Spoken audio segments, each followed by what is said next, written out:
Good morning class. स्वागत है आपका अपने यूट्यूब चैनल @जीनियस हिंदी में। आज का दिन आपके लिए मंगलमय हो और आप अपने स्क्रीन पर देख रहे हैं लिखा हुआ है अर्धवार्षिक परीक्षा 2024-25 विषय सामान्य हिंदी और निर्धारित कुछ दिए भी हैं पॉइंट कि समय आपका 3 घंटा 15 मिनट है, पूर्णांक आपका 100 का है। जो निर्देश दिए गए हैं उनको पढ़ते हैं। प्रत्येक प्रश्नों के उत्तर खंडों के क्रमानुसार ही करिए। ये पेपर बोर्ड द्वारा जो है भेजा गया है और आपके लिए काफ़ी हेल्पफुल होने वाला है। इसको स्किप बिल्कुल मत करिएगा। कृपया जांच लें पत्र में प्रश्नों की कुल संख्या 14 तथा मुद्रित प्रश्नों की संख्या 6 है अथवा नहीं। घंटों का प्रथम संकेत प्रथम प्रश्नों के वितरण एवं प्रश्न पत्र को पढ़ने के लिए है। 15 मिनट के पश्चात घंटे के द्वितीय संकेत पर प्रश्न पत्र हल करना प्रारंभ करिए। कक्षा 12 के लिए आज ये बहुत इम्पोर्टेंट है, तो आप देखिए स्टार्ट करते हैं। ज़्यादा से ज़्यादा आप लोग जुड़ जाइए, चैनल को आज शेयर कर दीजिए, लाइक सब्सक्राइब कर दीजिए और आज हम पेपर सॉल्व करेंगे। ये अर्धवार्षिक परीक्षा 2024-25 के लिए है और ये direct UP MSP Uttar Pradesh माध्यमिक शिक्षा परिषद बोर्ड से आया हुआ है। इसको हम सॉल्व करते हैं। पहला क्वेश्चन है, सेवा सदन मुंशी प्रेमचंद जी की रचना है और ये किस विधा पर आधारित है? कहानी है, जीवनी है, उपन्यास है, निबंध है? दोस्तों, आज का पेपर ये ज़रूर देख कर जाइएगा, आपके लिए काफ़ी इम्पोर्टेंट है। तो ये उपन्यास है। कौन सा है? उपन्यास। पृथ्वीराज की आंखें नाटक संग्रह के लेखक हैं। ये रचना किसकी है? सेठ गोविंद दास, रामकुमार वर्मा, भुवनेश्वर वृंदावन लाल वर्मा। तो ये रचना है डॉक्टर रामकुमार वर्मा की। निम्नलिखित में से उपन्यास नहीं है। रूठी रानी, नूतन ब्रह्मचारी, चंद्रगुप्त, लवंगता। तो राइट आंसर आपका हो जाएगा चंद्रगुप्त। चंद्रगुप्त नाटक है। किसका नाटक है? कमेंट सेक्शन में आप बताइएगा। जयशंकर प्रसाद जी का नाटक है। रूठी रानी, नूतन ब्रह्मचारी, लवंगता ये तीनों उपन्यास हैं। क्वेश्चन पूछ रहा था कौन उपन्यास नहीं है, तो क्वेश्चन को ध्यान से पढ़ने की आवश्यकता है। नेक्स्ट क्वेश्चन, शुक्ल युग को और किस अन्य नाम से जाना जाता है? स्वर्ण युग, प्रयोगवादी युग, प्रगतिवादी युग, छायावादी युग। तो स्वर्ण युग तो कहते हैं भक्ति काल को। तो राइट आपका जो आंसर हो जाएगा, राइट आंसर आपका होगा छायावादी युग। नेक्स्ट क्वेश्चन देखिए, हिंदी एकांकी के जनक माने जाते हैं। अभी सुबह ये पेपर आया हुआ है बोर्ड परीक्षा से, अर्धवार्षिक बोर्ड परीक्षा है। इससे क्वेश्चन ज़्यादा से ज़्यादा आएंगे ही। बहुत बच्चे पूछ रहे थे सर साहित्यिक परिचय किसका आएगा और गद्य में किसका आएगा, पद्य में किसका आएगा। तो इस पेपर को सॉल्व करने के बाद आपको कुछ भी पूछने की आवश्यकता नहीं पड़ेगी। तो नेक्स्ट क्वेश्चन पढ़िए, हिंदी एकांकी के जनक माने जाते हैं डॉक्टर रामकुमार वर्मा, उदयशंकर भट्ट, शिवानी प्रेमचंद्र। तो राइट आंसर आपका हो जाएगा doctor Ramkumar Verma. Next question, भक्ति काल के कवि नहीं हैं। कौन? मलुकदास, सूरदास, तुलसीदास, केशवदास। तो ये सूरदास जी, तुलसीदास जी राम भक्त शाखा के हैं, सूरदास जी कृष्ण भक्त शाखा के हैं, मलुकदास भी हैं। ये केशवदास जी नहीं हैं। केशवदास ये रीत काल के प्रवर्तक कवि हैं। नेक्स्ट देखिए, निम्नलिखित में से भक्ति काल का महाकाव्य है। साकेत द्विवेदी युग का है। रामचरितमानस कामायनी छायावादी युग का है। पृथ्वीराज रासो ये है ही नहीं। रामचरितमानस। राइट आंसर क्या हो जाएगा इसका? राइट आंसर जो होगा आपका होगा रामचरितमानस। और ये किसकी रचना है? ये बाबा गोस्वामी तुलसीदास जी की रचना है। एक महाकाव्य है, भक्ति काल का महाकाव्य पूछ रहा है। नेक्स्ट देखिए, नेक्स्ट में ये रहा आपके सामने। नेक्स्ट क्वेश्चन, निम्नलिखित में से प्रयोगवादी कवि हैं। बहुत कन्फ्यूजन इसमें रहती है, ध्यान दीजिएगा। प्रयोगवादी कवि पूछ रहा है तो प्रयोगवादी कवि हैं अज्ञेय। और अगर प्रगतिवादी पूछे तो प्रगतिवादी होंगे आपके सुमित्रानंदन पंत, परंतु ये पूछ रहा है आपका प्रयोगवादी। तो आपका राइट आंसर हो जाएगा अज्ञेय। निम्नांकित में वीर गाथा काल में लिखित रचना कौन सी है? आपको याद होगा तो वीर गाथा काल में अर्थात आदि काल में तो उसमें रचनाएं लिखी गई थी संदेश रासक और पहुड़ दोहा। आपको याद होगा। नेक्स्ट क्वेश्चन देखिए, निम्नलिखित में सगुण भक्ति शाखा के कवि नहीं हैं। सूरदास, जायसी, तुलसीदास, मीराबाई। तो राइट आंसर हो जाएगा आपका जायसी। मलिक मोहम्मद जायसी निर्गुण भक्ति शाखा के कवि हैं। पूछ रहा था सगुण, ये देखिए सगुण भक्ति शाखा के कवि नहीं हैं। तो राइट आंसर आपका हो जाएगा मलिक मोहम्मद जायसी। 10 अंकों का आएगा। प्रश्न को बहुत ध्यानपूर्वक पढ़ना है। दिए गए गद्यांश पर आधारित निम्नलिखित प्रश्नों के उत्तर दीजिए। 5 क्वेश्चन होंगे, 2-2 अंक के। तो आइए पढ़ते हैं। पूर्वजों ने चरित्र और धर्म, विज्ञान, साहित्य, कला और संस्कृति के क्षेत्र में जो कुछ भी पराक्रम किया है उस सारे विस्तार को हम गर्व के साथ धारण करते हैं और उसके तेज को अपने भावी जीवन में साक्षात देखना चाहते हैं। यही राष्ट्र संवर्धन का स्वाभाविक प्रकार है। देखो नाम भी आ गया है राष्ट्र। तो आप बता दीजिए ये लेसन जो है राष्ट्र के स्वरूप से है। ये देखो यहाँ भी राष्ट्र आया है, इसीलिए जब पढ़ाते टाइम हम आपको बताते हैं कि चिन्हित करते चलिए। अब राष्ट्र का स्वरूप किसकी रचना है, तो ये वासुदेव शरण अग्रवाल की रचना है। नेक्स्ट देखिए, अथवा में आज जिसे हम बहुमूल्य संस्कृति मान रहे हैं, क्या वह ऐसी ही बनी रहेगी? सम्राटों सामंतों ने जिस प्रकार निष्ठा को इतना मोहक और मादक रूप दिया था वह लुप्त हो गई। धर्म आचार्यों ने जिस ज्ञान और वैराग्य को इतना महार्घ समझा था वह लुप्त हो गया। ये कहाँ से लिया गया है, तो ये है आपका अशोक के फूल से। कहाँ से है? अशोक के फूल, अशोक के फूल, बिल्कुल। तो ये रचना है किसकी? अशोक के फूल। अशोक के फूल रचना है जयशंकर प्रसाद की। किस नहीं, जयशंकर प्रसाद की नहीं है, क्षमा चाहते हैं, ये है हजारी प्रसाद द्विवेदी की। किसकी है? हजारी प्रसाद द्विवेदी की।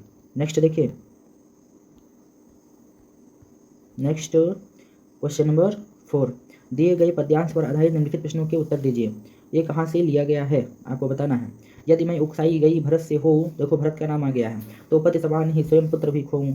ठहरो मत रोको मुझे, कहूँ तो सुन लो, पाओ यदि उसमें सार उसे सब चुन लो। इससे भी नहीं करके पहाड़ सा पाप मौन रह जाऊँ, राई भर भी अनुताप न करने पाऊँ। तो ये लिया गया है कैकेयी के अनुताप से।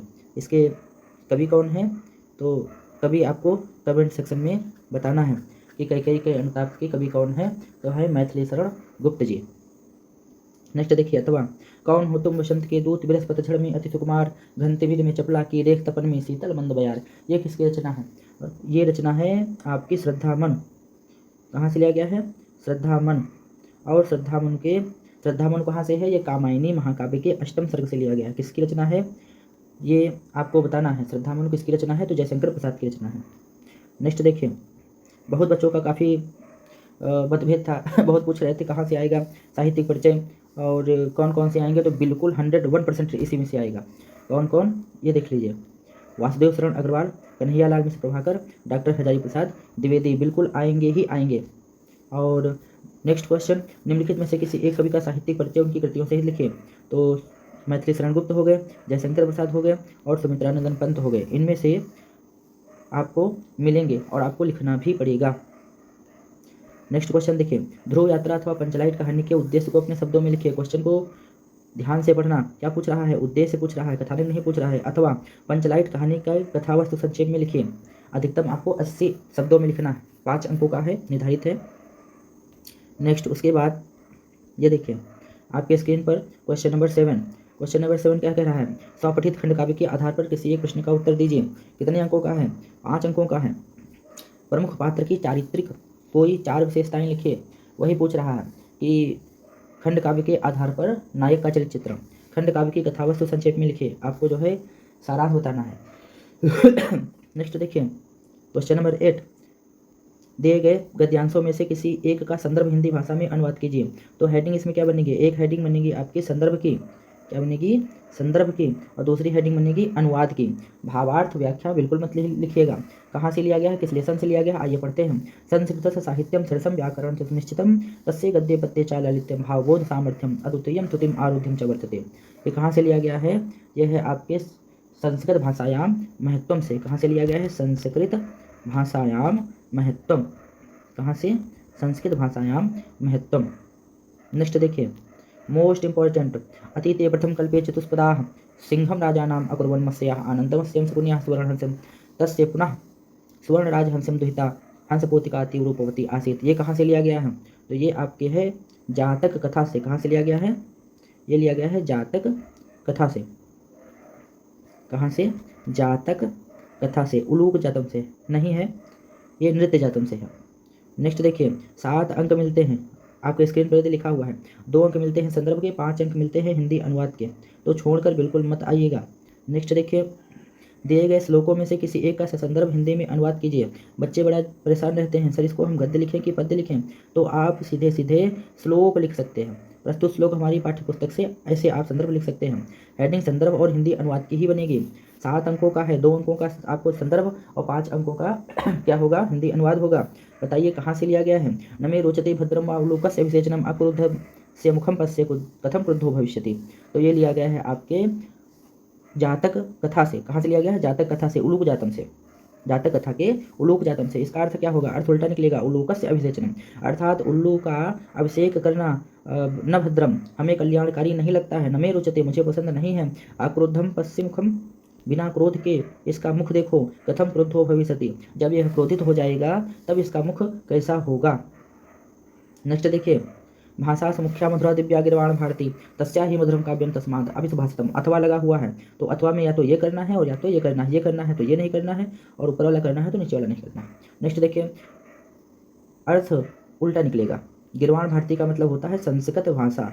संस्कृत भाषा सभी भाषाओं में मुख्य है, मधुर है, दिव्य अर्थात अलौकिक है, और उससे भी ज़्यादा मधुर उसका काव्य है, और काव्य से भी सुंदर उसके सुंदर वचन है। नेक्स्ट देखिए,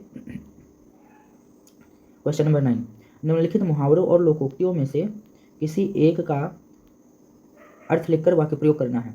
घोड़े बेचकर सोना, मुट्ठी गर्म करना, घर का न घाट का, एक पंथ दो काज, अर्थात किसी एक का आपको करना है।